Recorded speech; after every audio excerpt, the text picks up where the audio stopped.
Radyo tiyatrosu.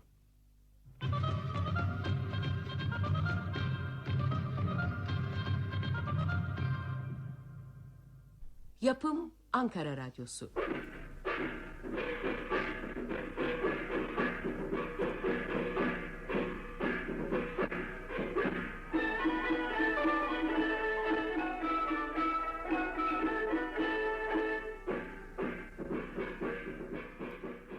Batı Odasındaki Aşk.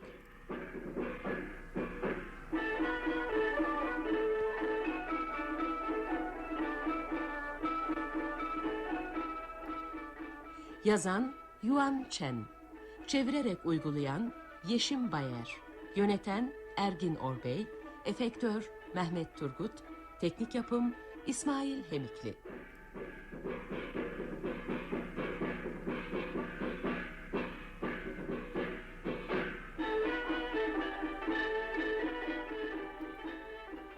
Oynayan sanatçılar: Bayan Chu, Nurşen Girginkoç; Pembe Kız, Işık Yenersu; Chang Kung, Kazım Akşar; Küçük Bülbül, Hülya Gülşen; Başrahip, Münir Caner; Rahip, Faik Artuk; General Ting, Kurtuluş Şakir Ağaoğlu; General To Çoen, Nihat Hakan Güney; Cheng Heng, Alptekin Ertürk; Birinci Asker, Levent Kaleciklioğlu; İkinci Asker, Ömer Çakır; Hancı, Selim Gürata; Komutan, Ahmet Yiğit.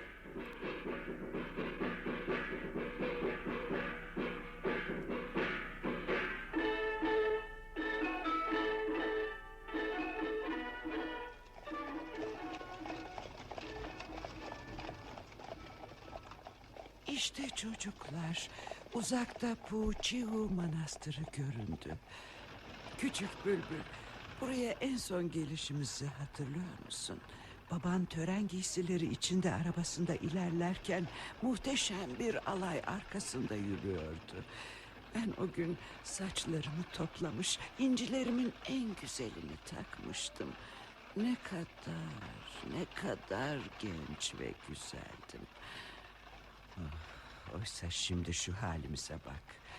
Ben zavallı yaşlı bir kadın, sense talihsizliğin ağına yakalanmış şanssız bir genç kız. Evlatlık oğlumuz ve hizmetkarımız Pembe Kız da olmazsa kim bilir ne yapardı. Anne, bu manastırda ne kadar sığıntı olarak kalacağız? Küçük Bülbül, bütün bu sıkıntılarımız yeğenim Cheng Heng yollar açılıp buraya gelince bitecek. Liaoping yolunu hala isyancılar mı tutuyor? Gelen haberlere bakılırsa daha bir süre yolun devlet güçlerine açılması ihtimali yok. Eminim Cheng Heng bir an önce manastıra gelecektir. Küçük Bülbül, sen onun gibi zengin birisiyle evlenince yine eski mutlu ve görkemli yaşantımıza döneceğiz. Hoş geldiniz Bayan Chu. İzninizle inmenize yardım edeyim. Teşekkür ederim. Yolculuğunuz rahat geçti mi? Rahat sayılır, bir sıkıntımız olmadı. En iyi odalarımızı sizin için hazırlattım efendim. Eşyalarımızı hemen taşıtın lütfen. İşte Pembe Kız, yeni hapishane. Böyle düşünme. Belki burada mutlu olursun. Rüzgar yapraklara özgürlüklerini verse bile sular bu yaprakları nasıl olsa yakalar. Rüzgarı kınayıp acılarımı sulara mı anlatayım? Bir yabancı geliyor. Hızlı yürümeliyiz. Çok arkada kaldık. Annen manastıra çoktan girdi. Bu manastırda hiçbir hayat ışığı yok. Keşke gelenler çok olsa da sessizlik biraz bozulsa. Pembe Kız, rahibin yanındaki atından inen yolcuya bak. Lütfen yürü. Annen yalnız başına dışarı çıkmana bile izin vermezken sen bir yabancıya nasıl bakarsın? Lütfen yürü.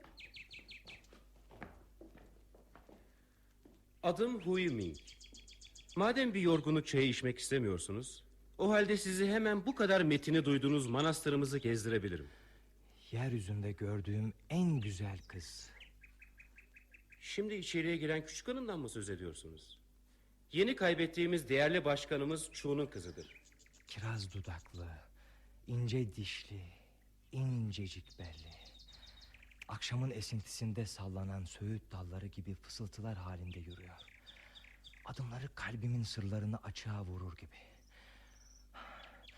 Küçücük bakışı beni aşkların en güzeline sürükledi. Acaba onu tekrar ne zaman görebilirim? Oturduğu cennetin kilitleri, kapıları, duvarları göğe kadar yükseliyordur. Bakın baş rahibimiz geliyorlar. Sizi kendilerine tanıştırayım. Evet tabii. Kendilerine saygılarımı sunmalıyım. Efendim bakın bugün bir misafirimiz daha var. Manastırımıza hoş geldiniz. Hoş bulduk efendim. Buyurun, içeriye geçip bir çay içelim. Nasıl arzu ederseniz efendim. Acaba manastırınızda benim için de boş bir odanız var mı? Manastırımızda her zaman herkese barınacak bir yer bulunur. Buyurun, oturun. Nereden geliyorsunuz? Yolculuğunuz ne tarafa? Buyurun efendim, çaylarınız. Teşekkür ederim. Adım Chang Kung. Bana şanslı Chang derler. Loya'nın batısındanım. Atalarım imparatorluğun hizmetinde çeşitli görevlerde bulundular. Babam imparatorluk tören kurulu başkanıydı. Çok yakında kendisini kaybettim. Çok sevilen ve takdir edilen bir kişiydi. Eminim siz de başkentte açılan saray erkanı sınavlarına girmek için yola çıktınız. Evet efendim, birkaç ay sonra yapılacak sınavlara gireceğim. Eski klasikleri defalarca tekrar edip mürekkep okkamı tüketmeme rağmen güneşe ne kadar yakınsam saraya da o kadar yakınım. Sarayda sizin gibi bilgililere çok ihtiyaç varmış. Ben aslında sadece bilimle uğraşan iddiasız bir insanım. Kitaplarıma gömülüp aylarca çalışmak beni çok mutlu eder. İzninizle bilgi sahamı genişletmek, çalışmak, bu arada değerli öğretilerinizden yararlanmak üzere bir süre manastırınızda kalmak istiyorum.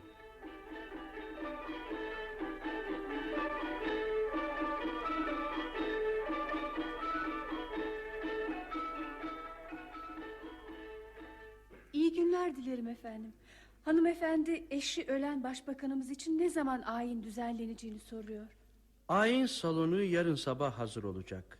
Bayan Chu ve kızı gelip kutsal mumlarını ve tütsülerini yakabilirler. Efendim, ben de ailemi anmak için bu ayin törenine katılabilir miyim? Sanırım varlığım Bayan Chu'yu rahatsız etmez. Kendilerine bu arzunuzu bildiririm. İzninizle efendim. Hanımefendiye törenin yarın olacağını hemen bildirmeliyim. Ben de biraz izninizi rica edebilir miyim? Tabii efendim. Bir dakika beni bekler misiniz? Buyurun efendim. Sen Küçük Bülbül'ün hizmetkarı ve can yoldaşısın değil mi? Evet, neden sordunuz? Adım Chang Kung. Bana şanslı Chang derler. 23 yaşındayım. Loya'nın batısından geliyorum. Bekarım. Bütün bunları bana niye anlatıyorsunuz? Küçük Bülbül sık sık odasından dışarıya çıkar mı? Dış görünüşünüzle kibar bir bilgesiniz. Yoksa içiniz dışınızdan farklı mı? Kibar insanlar hareketlerinde asla kuşku uyandırmamalıdırlar. Çok iyi bilmeniz gereken Mencius öğretilerini size benim mi hatırlatmam gerekiyor? Uygun olmayanı yapma. Görme, duyma, söyleme. Ama ben sadece... Hanımefendi çok katı bir insandır. Özellikle kadın erkek ilişkilerinde.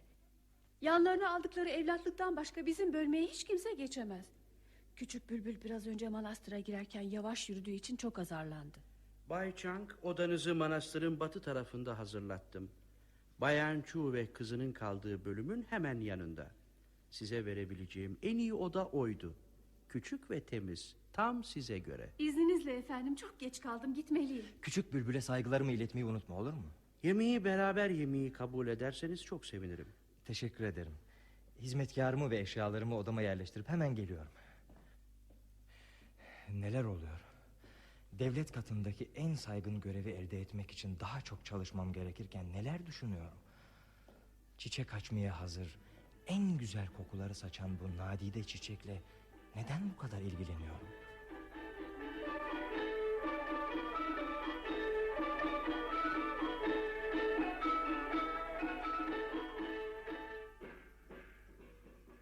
Baş rahibi buldun mu? Evet, kendisiyle konuştum. Ayin yarın yapılacak. Manastıra girerken gördüğümüz adamı hatırlıyor musun? Baş rahibin yanındaydı. Ben çıktıktan sonra peşimden geldi. Adım Chang Kung. Talihli Chang olarak da tanınırım. Loyan'dan geliyorum, 23 yaşındayım ve bekarım dedi. Kim sordu ki bütün bunları ona? Benim sizin hizmetçiniz olduğumu biliyor. Küçük bülbül sık sık dışarı çıkar mı? Hiç bu kadar şaşkınlığı görmemiştim. Sakın bu olanlardan anneme söz etme. Derhal bahçeye bir masa hazırla. Yemeğimi dışarıda yemek istiyorum. Nasıl dışarı çıkarsın? Başrahip onun odasını hemen yanımızdaki bölüme hazırlatmış. Daha iyi ya. Tütsülerimizi de hazırla. Hemen yakalım. Bol bol tütsünler. Tütsüler de koksun, bahçede olduğumuzu belli etsin, öyle Sana mi? ne diyorsam onu yap.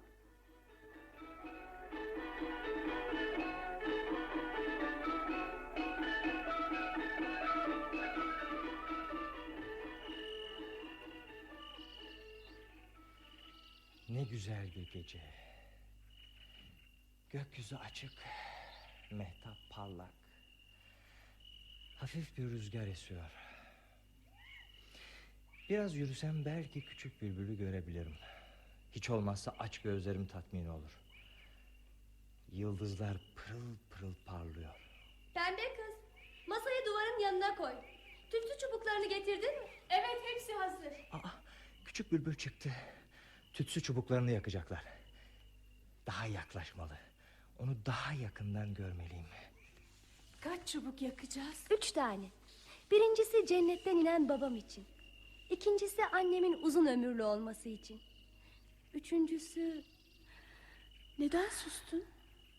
İzin ver de senin için ben dua edeyim. Genç hanımımın iyi bir eş bulmasını ve evlenip giderken beni de yanında götürmesini diliyorum. Tamam. Tütsü çubuklarımız yandı. Kaderim acaba bana nasıl bir yol çizecek? Neler yapacağım? Tatlı bir koku gecenin derinliklerine kadar inmiş. Mehtap ayna gibi gökyüzünde asılı. Böylesine güzel bir geceden neden üzgün?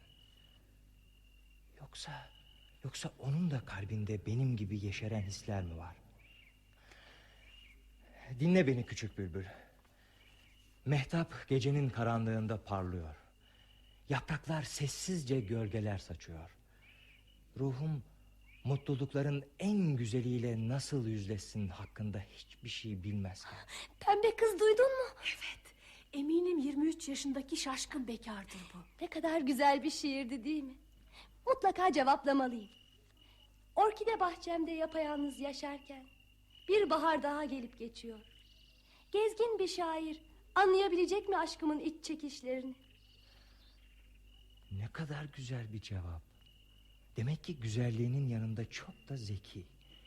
Bütün gece karşılıklı söyleşebilsek, kalbimiz ve aklımız hemen uyuşur. Küçük bülbül, pembe kız, ne işiniz var bahçede? Tütsü çubuklarını yakmaya çıkmıştık anne. Derhal içeriye girin ve bir daha da asla izinsiz dışarıya çıkmayın. Şu şanssızlığa bakın. Bu parlak mehtabın altında gölgelerle beraber ben şimdi ne yapacağım? Belki bir gün söğütlerin gölgesinde sis çöktüğü, bulutların mehtabı gizlediği bir gece başlayacak olan yeni hayatımızın huzur ve eğlencesini bulabiliriz.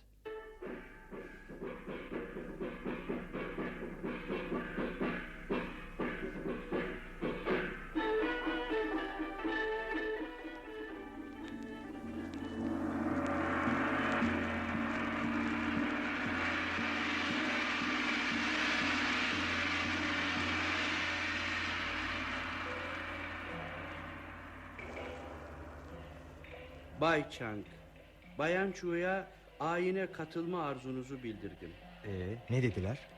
Ayine katılmanızın hiçbir mahsuru olmadığını, ayrıca sizinle tanışmaktan mutlu olacaklarını söylediler. İsterseniz siz onlar gelmeden tütsü çubuklarınızı yakın. Buyurun çubuklarınızı. Tüm yaşayanlara uzun ömürler, tüm ölülere cennet katında huzur dilerim.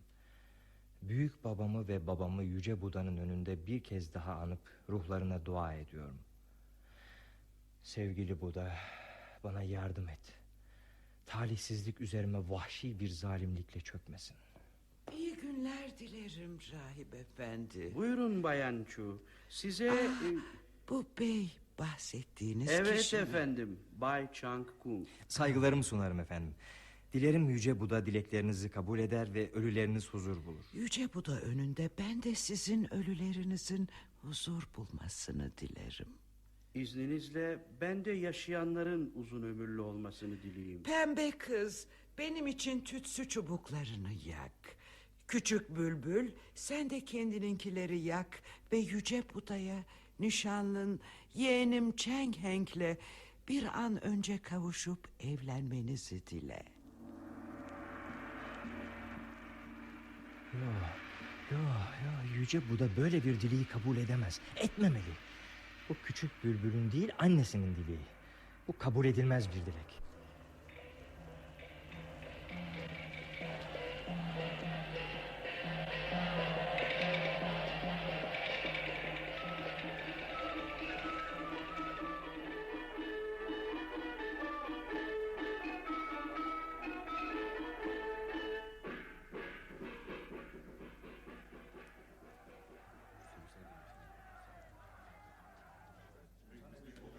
Dinleyin askerler.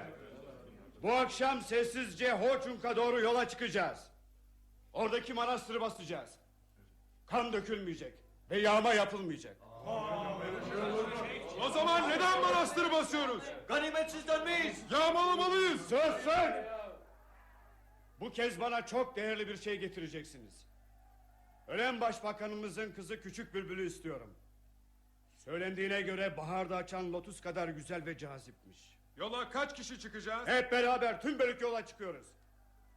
Kızı size emanet edemem. Yeni imparatorun taç giyinme öncesi bütün ülke kargaşa içinde. Bu arada kızı kaçıramazsak bir daha asla kaçıramayız. Derhal hazırlanın. O kız sadece benim olacak.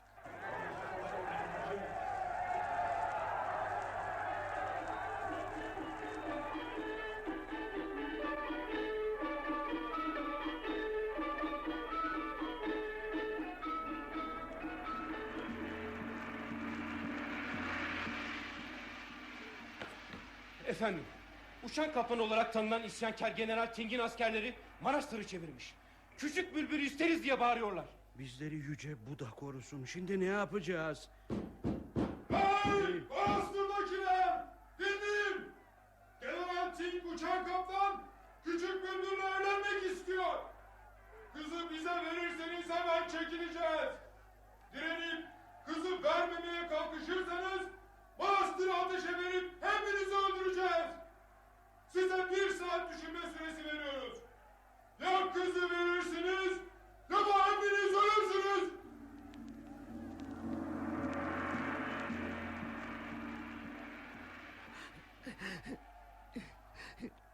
Küçük bülbül, yavrum. Uçan kaplan yağmacı askerleriyle birlikte manastırı çevirmiş. Seni kendine eş seçmiş. Anne, ruhum kabuğunu terk edecek kadar korku içinde. Kaçacak, saklanacak bir yer yok mu? Bir avuç rahiple bu asilerle nasıl başa çıkarız? Zavallı bizler. Baban sağ olsa bu hallere mi düşerdik? Yapacak hiçbir şey yok. Beni uçan kaplana teslim edin. Hiç değilse siz, rahipler ve manastır kurtulmuş olur. Olamaz. Bir soyguncu, yağmacı ve bir asiyle nasıl evlenebilirsin? Bu ailemize ağır bir utanç getirir. Soyumuzda suç işlemiş hiçbir erkek yok. Seni bu ahlaksıza nasıl teslim edebilirim? Efendim, gelin bütün rahipleri sığınağa topladım. Oraya geçelim, ne yapacağımızı orada karar verelim. Anne, tek çözüm beni teslim etmeniz. Benim yüzümden bu kadar insan ölsün, manastır yıkılsın istemiyorum. Olamaz küçük bülbül. Hep beraber burada ölürüz daha iyi. Anneciğim, zavallı babamın ruhu bu yıkılmış manastırda nasıl rahat eder? Evlatlık erkek kardeşim ölünce Çu soyunu kim devam ettirir? Sakin olun efendim. Yüce Buda bize yardım eder. Bir çözüm yolu bulunur. En iyisi bana bir ip verin. Kendimi asayım. Sonra bedenimi yağmacı askerlere verirsiniz. Hem ruhum hem sizler kurtulmuş olursunuz.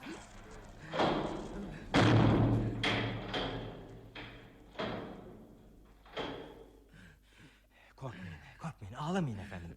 Hepimizi ve manastırı bu zor durumdan kurtaracağım. Sizlere söz veriyorum. Bunu yaparsanız size ömür boyu minnettar kalırız. Dilediğiniz her şeyi yaparım. Ne isterseniz her şeyi. Yeter ki bizleri bu zor durumdan kurtarın. Sadece küçük bülbülle beni evlendirmenizi dilerim. Pekala. Siz veya herhangi birisi. Her kim ki bizi bu zor durumdan kurtarır, kızımla evlenmeyi hak eder. Herkes isyankar uçan kaplandan daha iyidir. Başrahip, yardımınıza ihtiyacım var. Bakın genç adam, benden ve rahiplerimden savaşmamızı isteyemezsiniz. Korkmayın. Sizden sadece dışarıya çıkıp uçan kaplanla konuşmanızı istiyorum. Ne konuşacağım? O beni dinler mi? Anlayacağı dille konuşursanız sizi dinler. Küçük Bülbül'ün ölen babası için ayin yaptırdığını, matem elbiselerini de 3 günden önce çıkarmayacağını söyleyeceksiniz. Küçük Bülbül'le evlenmek istiyorsa matem bitene kadar beklesin. 3. günün sonunda Küçük Bülbül matem elbiselerini atacak ve gelinliğini giyip manastırdan dışarıya çıkacak. Bu arada askerlerini ok atış menzilinden uzaklaşıncaya kadar manastırın ötesine çeksin. Ya küçük bülbülü hemen isterse? Küçük Bülbül'ü matem elbiseleri içinde alırsa bunun kendisine ve askerlerine şanssızlık getireceğini hatırlatırsınız. Peki 3. günün sonunda ne olacak? Onu da halledeceğim. Küçük Bülbül'le evlenmek için halledemeyeceğim hiçbir şey yok.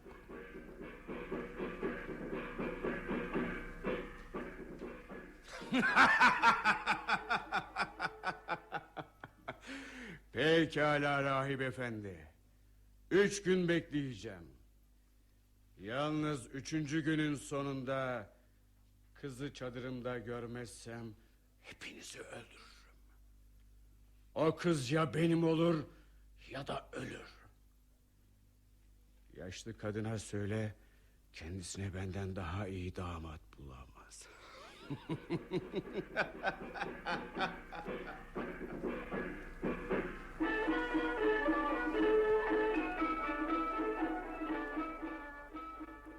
Başrahip, General Toçoh'a benim bir mesajımı götürecek becerikli genç bir rahibe ihtiyacım var. General Toçoh mu dediniz? Beyaz at olarak tanınan, hiçbir isyankarın önünde dayanamadığı Toçoh mu? Evet, kendisiyle kardeş gibiyizdir. Emrindeki 100.000 askeriyle buradan 45 mil ötede konaklıyor. Kendisine yazdığı mektup eline geçer geçmez eminim gelip bizi kurtaracaktır. Bir rahibin gecikmeden yola çıkıp bu mektubu götürmesi lazım. Ya uçan kaplanın askerlerine yakalanırsa? Dilerim Yüce Buda onu ve hepimizi korur. Zaten başka çaremiz de yok. Hemen en genç ve becerikli rahibi bu iş için görevlendireceğim.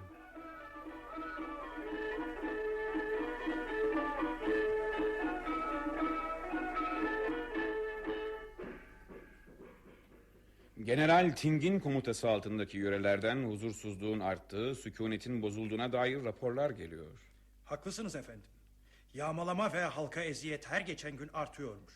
Sanırım artık kendisine karşı harekete geçme zamanı geldi. İşte sorun burada.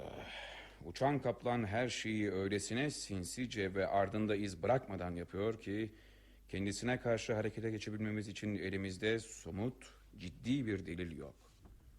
Belki bu akşam çevreyi kontrole çıkan devriye birlikleri hareket için yeterli bir sebep bularak dönerler. Girin. Efendim, kapıda üstü başı yırtık, yorgunluktan perişan olmuş bir rahip var. Sizinle görüşmek istiyor. Alın içeriye.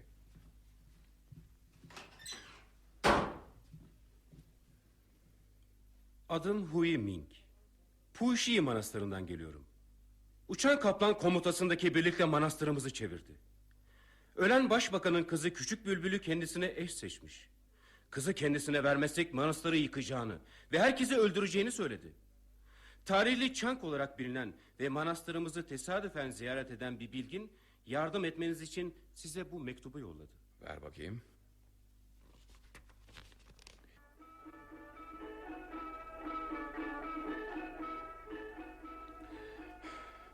Üç gün müddet verilmiş.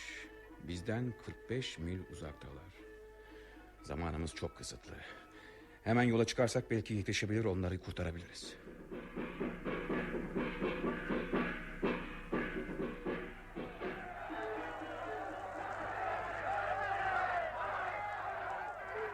Kurtulduk efendim, kurtulduk.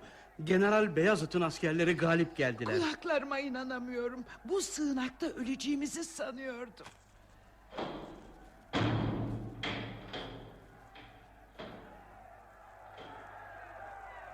Saygılarımı sunarım Bayan Chu. Sizi bu beladan daha önce kurtaramadığım için beni bağışlayın. Çank, sevgili kardeşim, seni yeniden görmek ne güzel. Sağ ol kardeşim. Bizi çok büyük bir dertten kurtardın. Sayende tepemizdeki bulutlar dağıldı. Güneş yeniden doğdu. General, bu iyiliğiniz karşılıksız kalmamalı. Dileyin benden ne dilerseniz. Ben sadece görevimi yaptım. Karşılık beklediğim hiçbir şey yok. Kardeşim Chang neden beni görmeye gelmedi? Uzun zamandır gireceğim sınavlar için çalışıyorum. Klasikleri defalarca devrettim. Seyahate çıkacak hiç vaktim olmadı. O zaman gel beraber dönelim. Seni karargahımda ağırlamaktan zevk duyarım. Dönüş yolculuğunda sana eşlik etmek ve bir süre seninle kalmaktan gerçekten mutlu olurdum.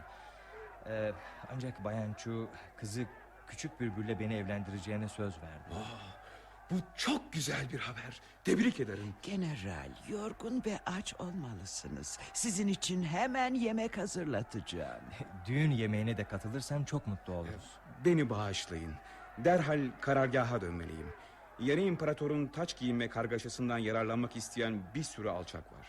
Söz veriyorum, bir dahaki karşılaşmamızda bu mutlu olayı bol bol kutlayacağız. Sevgili kardeşim, ilk fırsatta Küçük Bülbül'le ziyaretinize geleceğiz. Yolun açık, şansın bol olsun. Güle güle general. Bu iyiliğinizi hiçbir zaman unutmayıp her zaman size minnettar kalacağız. Hoşça kalın. Chang, sana ve Küçük Bülbül'e mutluluklar dilerim. Generalim, ben sizi manastırın kapısına kadar geçireyim.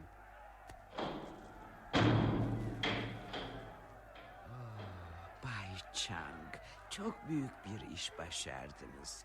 Şu anda yaşıyorsak ya da Küçük Bülbül bizimle beraberse bunu size borçluyuz. Bu mutlu olayı kutlamalıyız. Yarın akşam sizin için özel bir ziyafet hazırlatacağım. Teşekkür ederim Bayan Chu.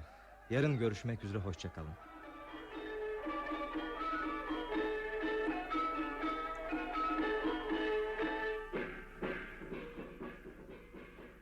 Küçük Bülbül, annen ve Bay Chang yemeğe başlamak için seni bekliyorlar. Geç kalmamalıyım.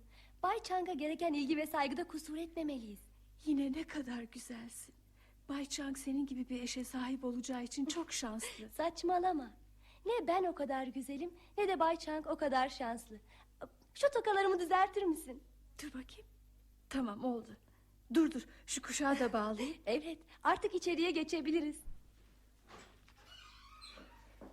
Ah, gel kızım. Abin Chang'a saygılarını sun. Abin mi dediniz? Kalk Küçük Bülbül, eğilme öyle.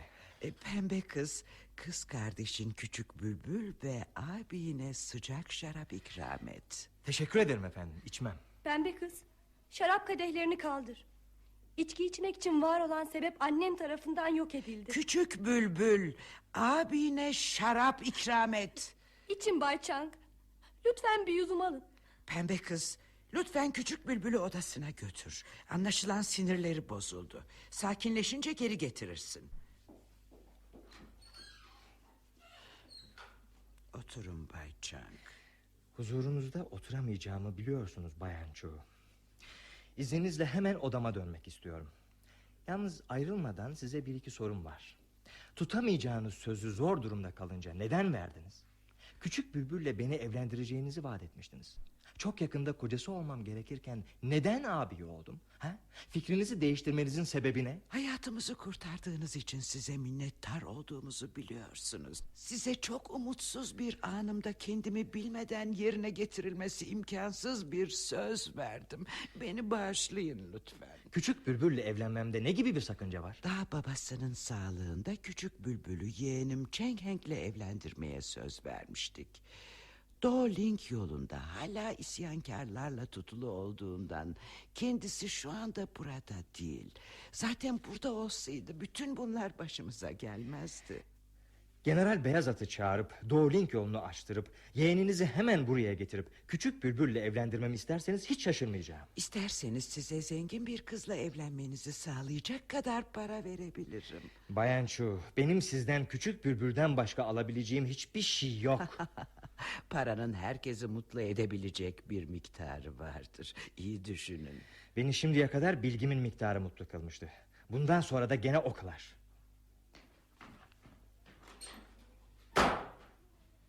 Koş pembe kız, yakala onu.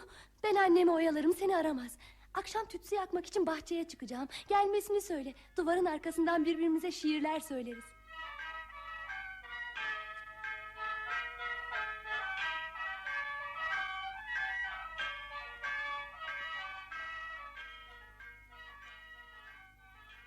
akşam Bay Chang'ın yazdığı mektupları ortaya döküp tekrar tekrar okumaktan sıkılmıyor musun? Annem uyudu mu?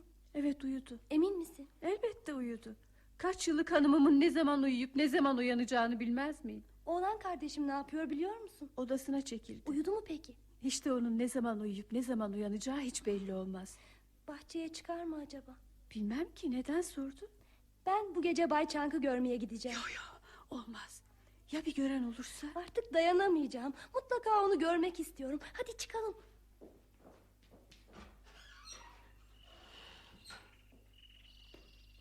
Bu sabah mektubumu götürdüğün zaman nasıldı peki? Seninle aynı dertte. Günlerdir iştahsız ve uykusuz. İyice solmuş, çökmüş. Başrahibin getirdiği doktorlar her geçen gün daha da zayıflamasına bir çare bulamıyorlarmış. İşte geldik. Sen geride dur, ben kapıyı çalayım.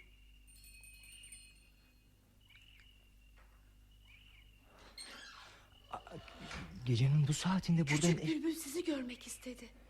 Küçük bülbül mü? Rüyada mıyım? İçeri girin, bir gören olur. Siz kapıyı kapayın, ben dışarıda bekleyeceğim. Gelen olursa hemen haber veririm. Küçük bülbül, yüzüme bakmayacak mısın? Rüyalarımdakinden çok daha güzelsin. Neden öyle suskunsun? Mutluluğumu gizleyemediğim için beni bağışla. Bir kelebeğin yeni açmış tomurcuklarda tatlı bir öz buluşu gibi mis kokulu yanaklarından öpebilir miyim? Çektiğimiz bunca acıdan ve sıkıntıdan sonra kurtulabilecek miyiz? Dağlar ve denizler önünde aşkımızın sonsuza dek süreceğine dair söz veriyorum. Küçük bülbül. Artık gitmeliyiz. Belki kardeşim bahçeye çıkar, bizi görebilir. Küçük bülbül, ne olur biraz daha kal. Gitmeliyim. Seni tekrar ne zaman görebilirim? Yarın gece Mehtap kaybolduktan sonra yine geleceğim. Daha uzun kalacaksın değil mi? Annem ve oğlan kardeşim uyurlarsa kalırım.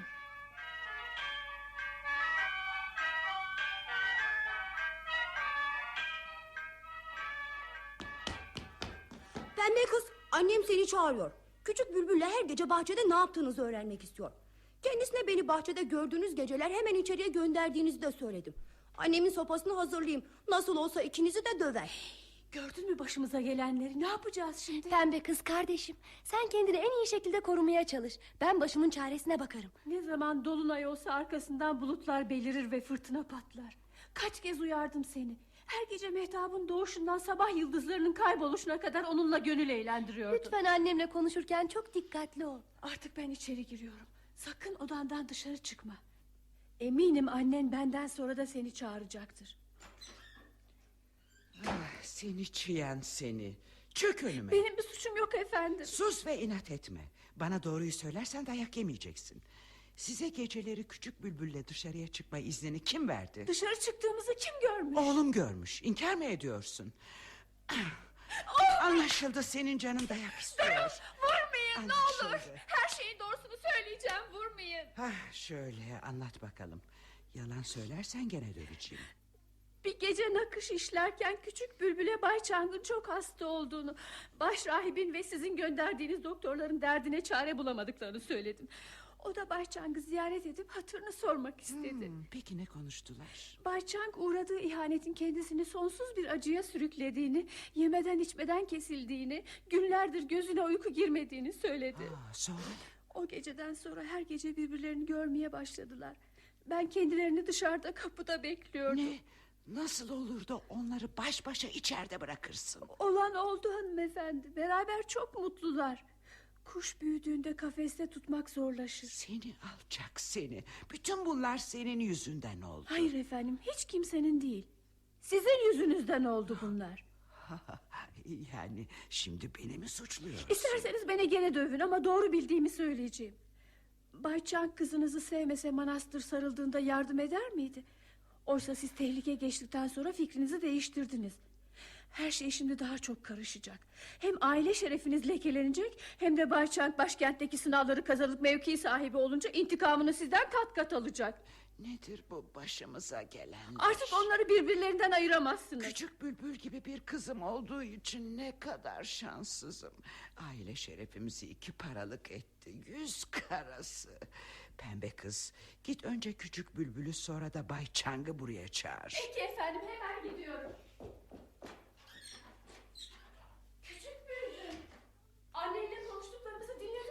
Heyecandan odamda duramadım. Gelip bütün konuştuklarınızı kapıdan dinledim. Ben şimdi annemin karşısına nasıl çıkacağım? Çok utanıyorum. Ne zamandan beri utanıyorsun? Her gece sevgilinle buluşurken utanmak aklına geliyor muydu? Hadi bırak ağlamayı da içeri gir. Gel küçük bülbül. Gel. Ağlamayı bırak ve yüzüme bak. Senin için şimdiye kadar elimden gelen her şeyin en iyisini yaptım. Sen de karşılık olarak aile şerefimizi 2 paralık ettin. Nedir bu başımıza gelenler? Bunları hangi günahım için çekiyorum? Geçmişte işlediğim bir günah için mi? Yoksa gelecekte işleyeceğim bir günah için mi?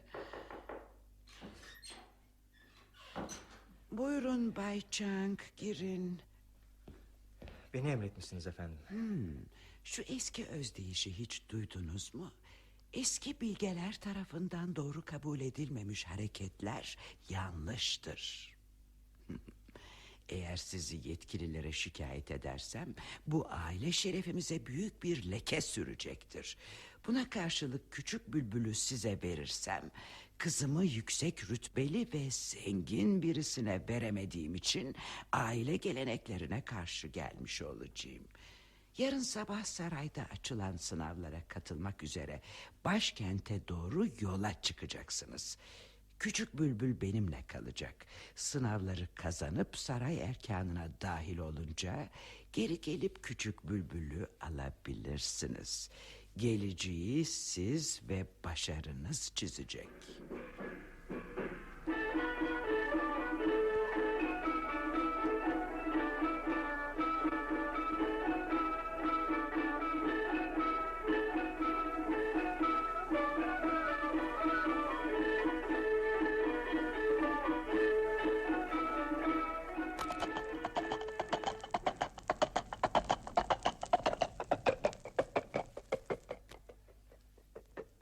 Hey Hancı, neredesin? Buyurun efendim, hoş geldiniz.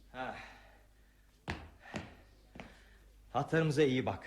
Bana ve hizmetkarıma en iyi odanı ver. Peki efendim. Önce size odanızı göstereyim. Gece geç vakit, yorgunsunuzdur. Buyurun efendim, tekrar hoş geldiniz. Teşekkürler, çıkabilirsiniz. Bizi gün doğmadan uyandır. Peki efendim, iyi geceler. Efendim, battaniyemi yatağınızın ayak ucuna serip hemen uyuyayım mı? Ne istersen yap. Ne kadar da uykum var. Oh. İyi geceler efendim. Siz yatmıyor musunuz? Hayır, ben çalışacağım. Efendim lütfen yatın. Günlerdir yollardayız. Çok yoruluyorsunuz. Bu uykusuzluğa daha ne kadar dayanabilirsiniz? Bu ıssız odada yalnız başıma bir yastığa başımı koyup uyumamı mı istiyorsun? Belki de haklısın. Buz gibi yatağa yatıp hiç değilse biraz dinleneyim.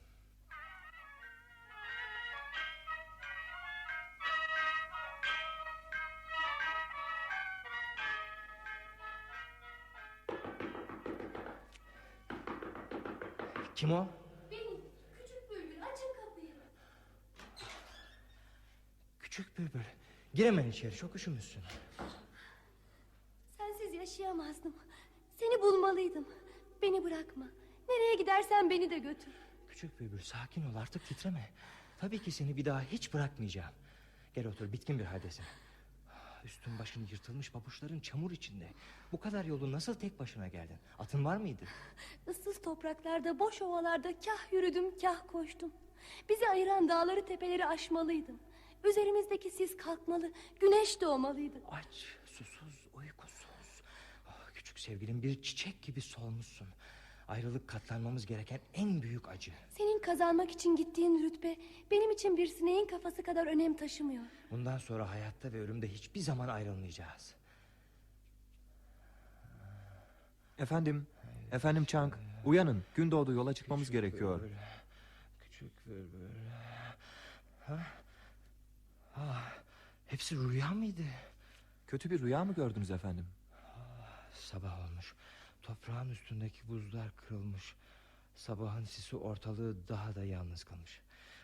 Hadi yola koyulalım. Küçük bülbül, neredesin? Bizi ayıran binlerce dağ tepesinin ötesinde neler yapıyorsun?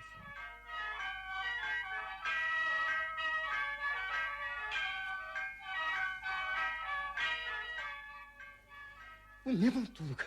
Gözlerime, kulaklarıma inanamıyorum. İnanmalısınız efendim. Listeler asıldı ve siz sınavları birincilikle kazandınız. Yüce ecdadım, bana bahşettiğiniz bu şans için önünüzde gururla eğilirim.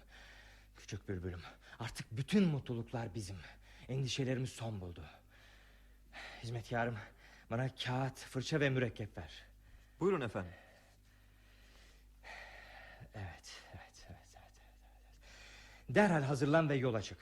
Bu mektubu küçük bülbüle vereceksin. Kendisine en kısa zamanda manastıra geleceğimi söyle.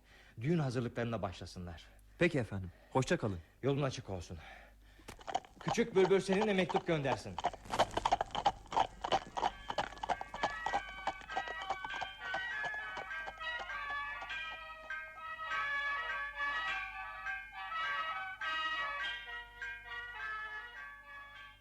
Aylar geçti. Hala Çank'tan bir haber alamadık pembe kız. Artık korkmaya başladım. Ne olacak halim? Yüzümün renksizliğine, şu saçlarımın donukluğuna bak. Seni hiç bu kadar solgun ve zayıf görmemiştim. Gözüm hep tepelerin ardından bir mutluluk işareti arıyor. Ama sesin içinde meyvesiz ağaçlar ve kuru dalları görüyor. Pembe kız, kapıyı açıver. Rahipler yine ayine çağırıyorlardır. Aa, sen misin? Küçük bülbül, Başçank'ın hizmetkarı geldi. Gel gir içeriye. Yalnız mısın? Çank da geldi mi? Efendim başkentte kalmak zorunda. Size bu mektubu yolladı. Kötü haberler varsa mektubu hiç verme. Küçük bülbülün daha çok acı çekecek hali kalmadı. 1 ay önce efendimden ayrıldığım zaman kendisi için başkent caddelerinde şenlik hazırlıkları başlamıştı. Demek ki Çank, sevgili Çank sarayın sınavlarını kazandı. Hem de birincilikle. O kadar mutluyum ki kulaklarıma inanamıyorum. Şimdi geleneklere göre başkent caddelerinde 3 gün dolaşıp kendisini tanıtması gerekiyor. Buyurun mektubunuzu. Koruyucu mukaddes ecdadıma şükürler olsun ki sınavları birincilikle kazandım. Resmi işlemler tamamlanmadan başkentten ayrılamayacağım. Endişelerini azaltmak için sana hemen bu mektubu gönderiyorum. Kalbim her zaman seninle. Artık dünün yalnızlığını ve ümitsizliğini unut. Bugünün mutlu kuş ötüşlerine kulak ver. Çok yakında kavuşacağız. Efendim Çank sizin kendisine yazacağınız mektubu alıp hemen geri dönmemi emrettiler. Pembe kız, bana fırça, kağıt ve mürekkep ver. Hemen Çank'a mektup yazmalıyım.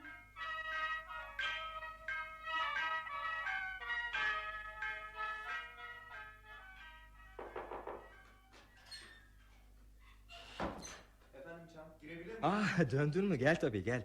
Küçük bülbül nasıl, bana mektup gönderdi mi? Evet buyurun mektubunuzu. Sadece 6 aydır ayrıyız değil mi? Oysa bu süre bana çok daha uzun geldi. Başkent güneşten uzaktır derler, haklıymışlar. Mektubundan sınavları kazanmış olduğunu öğrendim. Ne kadar mutlu olduğumu tahmin edebilir misin? Hizmetkarın dönme telaşı içinde olduğundan hislerimi şu birkaç satırla dile getirmek istiyorum. Değerli bilgemi özlemle bekledim. Onun büyük yeteneğini bilerek aynaya bakıp ona layık olup olmadığımı düşündüm. Ve benden başka birisini aramayacağını umdum. Söyle bana hizmetkarım, küçük sevgilim ne kadar ince ruhlu. Benim için sana özel bir şey söyledi mi? Sadece sizin çok önemli bir mevkiye gelmeniz dolayısıyla... Evet. Başka bir evlilik ilişkisine girmeyeceğinizi ümit ediyorum. Küçük bülbül endişelenmekte haklı. Beni şimdiden kızlarına koca olarak kabul etmiş o kadar çok aile var ki. Ama hangisinin kızı küçük bülbül kadar güzel ve iyi huylu olabilir? Bizim aşkımız rüyalar kadar güzel. Yeryüzü kadar sağlam. Denizler kuruyup kayalar sürükleninceye kadar sürecek bir aşk bu. Bana yazdığı şu 2 satırla beni nasıl mutlu etti. Artık bir ipek böceği gibi kendimi düşlere sarıp rahat uyuyabilirim.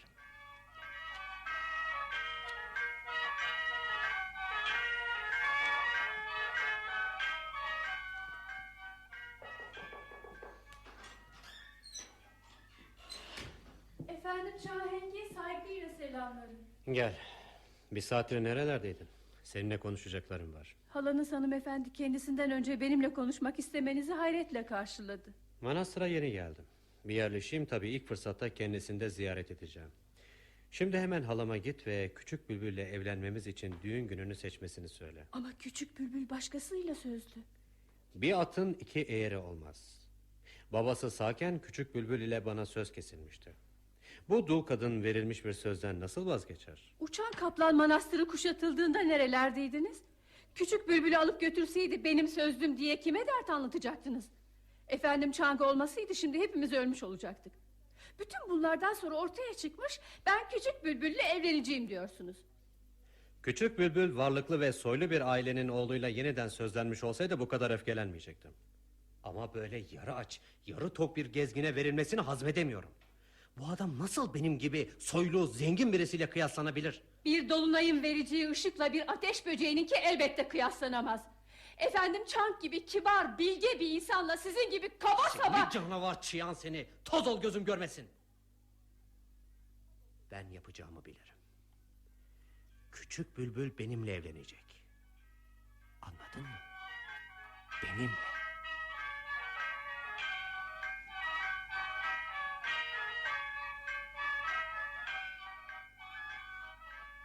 Küçük bülbül saraya giriş sınavlarını birincilikle kazanan Chang'la mı sözlendi? Beni suçlayamazsın, çaresiz kaldım. Sen yanımızda yoktun, hayatımızı ona borçluyuz. Eski bir başbakanın kızı, bu kadar güzel kızı nasıl olur da o açlıktan nefesi kokan gezginin ikinci karısı olur? Ne demek istiyorsun? Bir bildiğin varsa söyle, öğrenmek hakkımız. Peki. Madem istiyorsunuz gördüklerimi anlatayım. Sınavlardan sonra kazananlar başkent sokaklarında geleneksel gösteri yürüyüşü yapıp kendilerini tanıtıyorlardı. Bakan Wai'nin kızı ipek mendilini Chang'ın üstüne atınca hizmetkarlar hemen Chang'ın arabasını Bakan Wai'nin önüne getirdiler. Bakan Wai de kızını geleneğe göre Chang'ın birinci eşi ilan etti. Chang bir eşi olduğuna dair ağzında bir şeyler geveledi. Onun üzerine Bakan Wai de onu, yani küçük bülbülü ikinci eş ve kızının hizmetkarı olarak ilan etti. Olamaz! Küçük bülbül eski başbakanın kızıdır. Ve asla bir bakanın kızından sonra gelemez. Her zaman bu Chang'ın ailemize layık olmadığını söyledim. Madem ki Bakan Wai'nin kızıyla evlendi, bundan sonra bizim yapacağımız hiçbir şey yok. Derhal düğün hazırlıklarına başlayalım. Küçük bülbülle en kısa zamanda sen evleneceksin. Teşekkür ederim halacığım. Gidip hemen baş rahiple düğün gününü kararlaştırayım.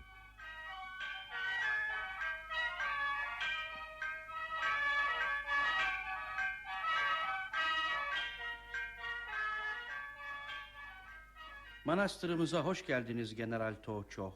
Hoş bulduk rahip efendi. Yüce Buda'ya şükürler olsun ki bu sefer hayırlı bir iş için manastırınıza geldim. Aziz dostum Chang'ın buraya gelmek üzere başkentten ayrıldığını duydum. Kendisi Hoşung eyaletine vali olarak atandığı için kutlayacağım. Efendim ben de sizi eyaletimiz Hoşung'a başkomutan olarak atandığınız için kutlamalıyım. Valimiz Bay Chang ile aynı eyalete atanmanız ne büyük şans. Bu tatlı bir rastlantı mı yoksa Chang'ın saray tarafından yerine getirilen bir ataması mı, bunu Chang gelince öğreneceğiz.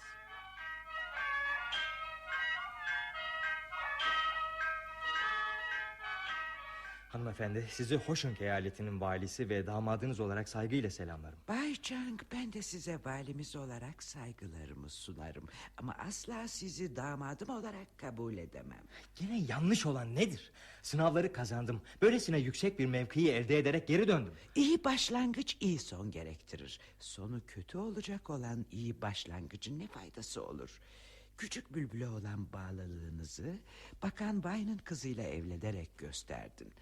Küçük bülbül her şeyden önce ölmüş de olsa bir başbakanın kızıdır ve asla ikinci eş olamaz. Böyle bir evlenmeyi nasıl yapabildiniz? Bir dakika. Size kim uydurdu bu yalanları? Bu söyledikleriniz doğruysa bırakın gökyüzü beni sarmasın. Ayaklarım bir daha toprağa basmasın.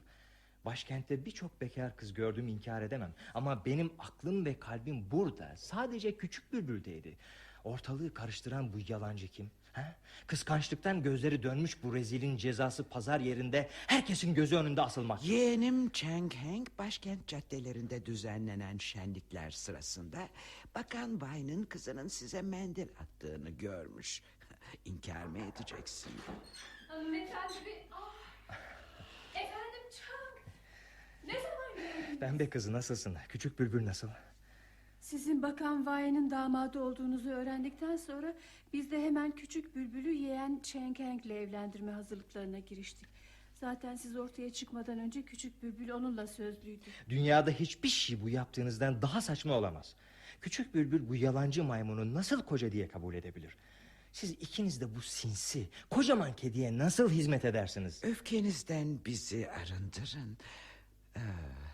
Yeni eşinizi nerede bıraktınız? Beni böyle bir saçmalıkla suçlayabileceğinizi hiç ummazdım. Başkaları değil, fakat siz ikiniz küçük bülbüle olan aşkımı biliyorsunuz. Tek başıma cehennem çukuruna girdim çıktım. Ölesiye çalıştım, sınavları kazandım. Niçin? Sizin beni küçük bülbülle gerekli olan mevkiye geldikten sonra evlendirmeniz için. Hanımefendi, ben efendim Bay Chang'ın doğru, yeğeniniz Heng Cheng'in yalan söylediğine eminim. Küçük bülbülü buraya çağıralım mı? Pembe kız, küçük bülbülü buraya getir. Peki efendim. Hanımefendi, ikinci kez sözünüzden dönüyorsunuz. Yeğenim Cheng de beni sözümden dönmekle suçluyor. Çünkü kocamın sağlığında küçük bülbülle onu evlendireceğimize dair söz vermiştik. Uçan kaplan gelip manastırı basmasaydı bütün bunlar başımıza gelmeyecekti. Peki tehlike anında sevgili yeğeniniz neredeydi? Ona neden sizleri kurtarması için haber göndermediniz? Tutamayacağınız sözü zorda kalınca neden değiştirdiniz? Küçük bülbülüm, benim tatlı hanımefendim. Saygılarımı sunar, size saadet ve başarılar dilerim efendim. Başını kaldır ve lütfen yüzüme bakarak konuş. Ruhumu öylesine derin bir acıya boğdunuz ki gözlerimin sizi görecek gücü yok. Neden Bakan Vai'nin kızını bana tercih ettiniz? Bütün bu yalanları sana kim söyledi? Cheng Heng anneme söylemiş. Neden hepiniz bu ahlaksız yalancıya inanıyorsunuz? Bana ise Yüce Buda inanıyor. Gölgesini bile görmediğim biriyle evlenmiş olmakla neden suçlanıyorum? İzin verin bizi bu zor durumdan gene General Toço kurtarsın. Bırakalım sorunu o çözsün. Şu anda General Beyazat'ı nerede bulacağız? Hemen çağırsak bile gelmesi kaç gün sürer? General vali oluşunuzu kutlamak için dün sabah manastıra geldi. Kendileri de Hoşung eyaletine komutan olarak atanmışlar. Cheng Heng'le onun önünde yüzleşirsiniz. Kendileri adil olan bir çözüm bulurlar.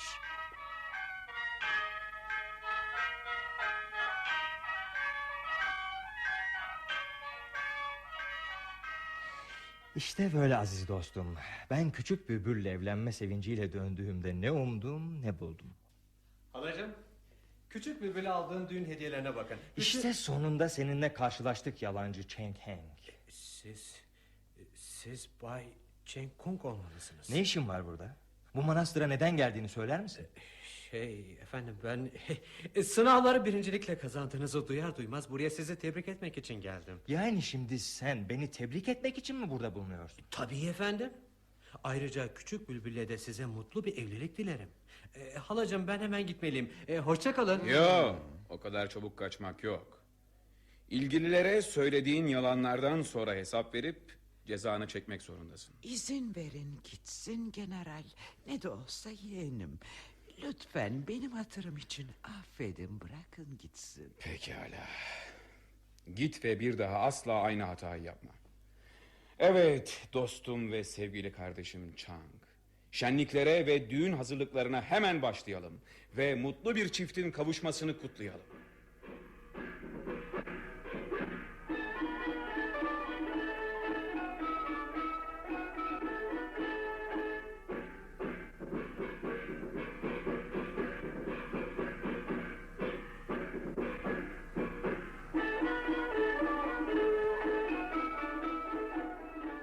Yuan Chen'in yazdığı, Yeşim Bayer'in çevirerek uyguladığı Batı Odasındaki Aşk adlı oyunumuzu dinlediniz. Yöneten Ergin Orbey, efektör Mehmet Turgut.